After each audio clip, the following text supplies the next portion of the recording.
Hi Abby, super progress so far. I mean, it's come on incredibly well. So, all testament to the amount of practice you've been putting in, the amount of work you've been doing in the gym. So really well done. The technique is really evolving now, and certainly a real pleasure to see the number of really good shots that you hit towards the end of the last session. So those rescuers were very, very impressive indeed. And of course, remember, it only felt like it was a half a swing.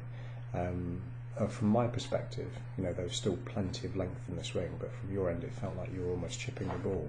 So let's just have a look at, of course, a couple of the key points that we're working on is this Jenga block idea at the top of the backswing. So we need to get rid of this.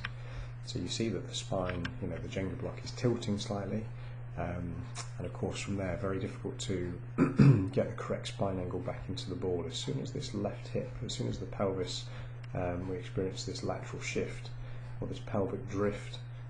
You can see here, difficult position, the spine angle is rocking back, and then of course it's difficult to rotate from here, so watch the folding of the left arm, and this kind of chicken wing position is really difficult to obviously get to the base of the ball. So the real key is to make sure at the top of the backswing that left hip is staying tucked in, the spine will be much more over, or feeling like it's more over this way.